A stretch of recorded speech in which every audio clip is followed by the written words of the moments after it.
When I saw this post by Kendall Jenner, I immediately fell in love with this dress. Of course, I had to do my inspection and I realized it is made out of knit fabric, which means it is incredibly easy to sew it. I have created a sewing pattern so you could sew this dress with me. It is a beginner level sewing project. The only tricky part are these decorative seams and also the binding around neckline and armholes, but I don't want to say that it is difficult, it's just more time consuming. Design wise, I have ditched the turtleneck because not every day feels like a turtleneck day, especially if it's a summer dress. So that's gone, and on the back I have put 4 straps to give more support to this dress because the skirt part can be quite heavy. Other than that, I think I managed to make this design very similar to Kendall's. What do you think?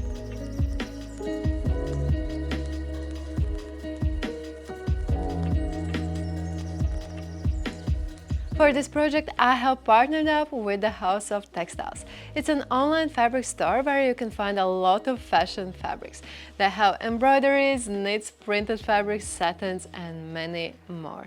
It wouldn't be me if I didn't mention that I find their prices so reasonable, especially if you are working on projects like this that require 4 or 5 meters of fabric, then it can really add up. So I highly recommend to check out their fabrics. In case if you prefer to touch and feel the fabric before ordering, and I am one of those people, they do offer to send a swatch box so you could see the fabric in real life before making a decision. You can get a 10% discount with the code SR10. For this candle dress, I chose this Isla knit fabric. It looks heavier than it actually is.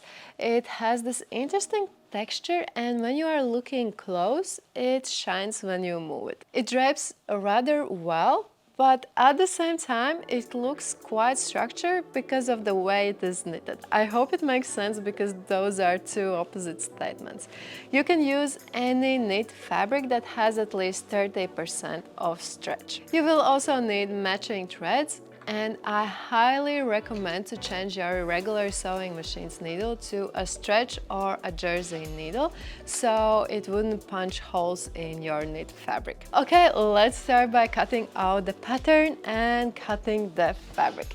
As I mentioned before, I am going to use our Kendall sewing pattern. You can get it in our online or Etsy store, the links are down in the description. It comes in A0 size, which you can print at a coffee shop, or in US letter, and A4 size, which you can print with any regular printer.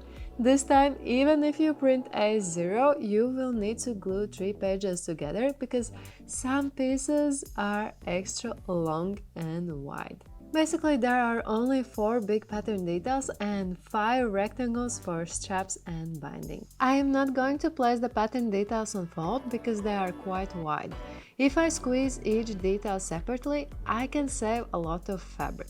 This takes more time, but with such large pattern pieces, the fabric consumption goes up like crazy if you place them on fold. Remember that you can order this fabric and many others at the House of Textiles with a 10% discount by using a code SR10. Don't forget to mark the notches, it will help us a lot later to match the details.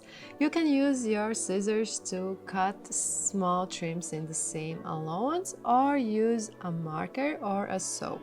Lay both front panels with the right sides together. Start by matching the notches. Pin the middle seam. Of course, you will need to make a stitch here 1 cm apart from the edge. Make the stitch either with a sewing machine or a serger. While we are here, let's also pin the front side panels. Lay the front side panel with the right side with the front middle panel. Start by matching the notches and then pin along this seam. Let's pin the other side panel as well. There are 2 ways how you could approach the steps of your sewing process. You might want to pin and then stitch each seam separately, but if you want to save time, you can group similar steps in one. For example, you pin all the seams that you could sew now, And then go to your sewing machine and stitch all these seams, and then go to ironing board to press them all at once. This way you can save time when moving from one machine to another.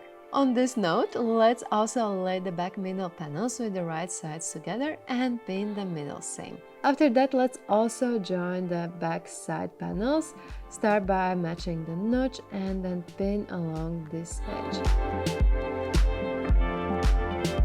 Now we are ready to go to serger or sewing machine to stitch all these 6 seams. Honestly, I try to avoid using pins with my serger.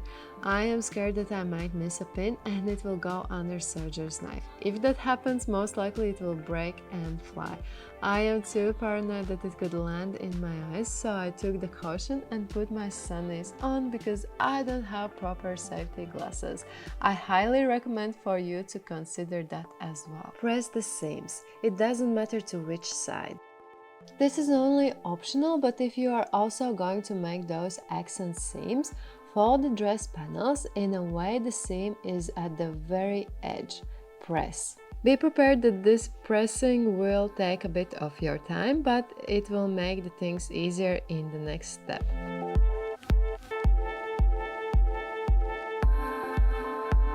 I'm using this wood plank to cool down the seams.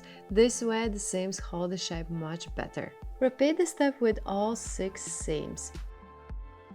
Make a stitch 3 mm apart from the edge. If you want to give a more pronounced shape to these seams, the distance might be even 7 mm. The main thing is that you keep it as even as you can. Work this way with all 6 seams. This is how it should look like when it's finished. Lay the front and back panels with the right sides together. Pin the side seams. Match the notches and also try to match those seams that are at the waist. The skirt is so huge that I cannot lay it flat on my table. Serge or sew 1 cm apart from the edge. I did try to do my best to match those seams.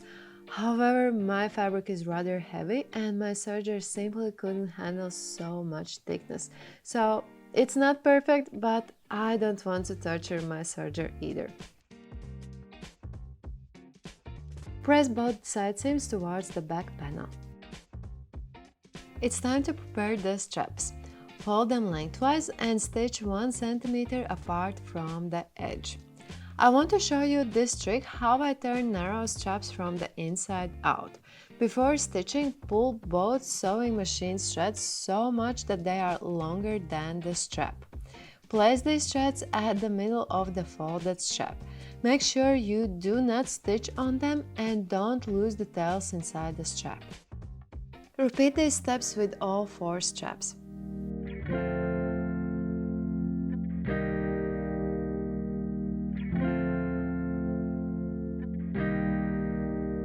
Trim off 7 mm of the seam allowance, otherwise the strap will be quite bulky. Now pull those tails off the threads to flip the strap. Usually the very beginning is the most difficult. Perhaps try to help with pliers. In my case, the fabric isn't slippery at all, so there is a bit of friction. It took me quite some time to do this. Woohoo! 3 more to go. Press the straps in a way that the seam is on the edge. Lay the straps on the back panel's right side next to the notches.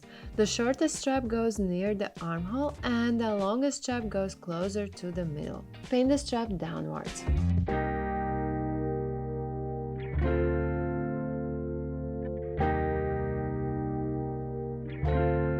Stay stitched 5 mm apart from the edge.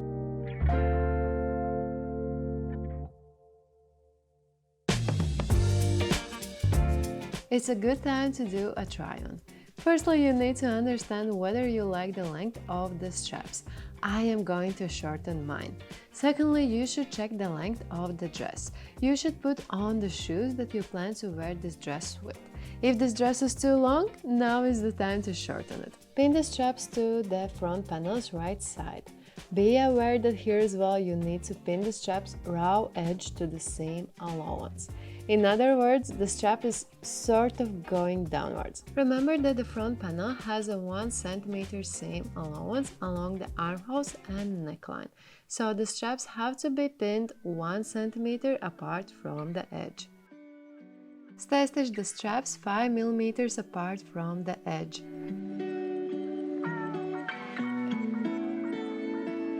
Take the neckline's binding tape and lay its right side on the dress front panel's right side. Make a stitch 1 cm apart from the edge. Lightly stretch the binding tape where the neckline is more curved.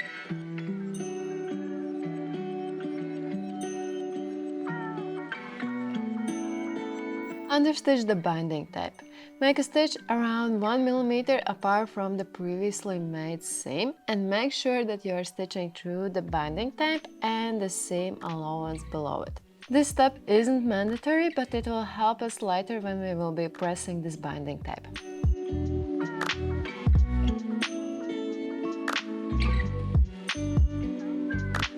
Trim off half of the seam allowance. Fold the binding tape towards inside and press it in a way that you can see a tiny bit of the front dress panels. Fold the binding tape in a way that its raw edge is matching the previously made stitch. Press. Fold the binding tape again and make a stitch next to the folded edge. Personally, I prefer not to pin the binding tape but to fold and stitch right away, but you can pin if it's more comfortable for you. Make sure that you are not stitching on the straps. This time they are facing upwards. Working exactly the same way with the armholes and the neckline at the back. Lay the binding tapes right side on the dress right side, make sure that the straps are downwards and stitch 1 cm apart from the edge. After that, understitch the binding tape, press it, fold it over seam allowance and stitch it again. We should work the same way with the shoulder binding tape, except this time fold the binding tape over the edges in a way that the dress panel is in the middle.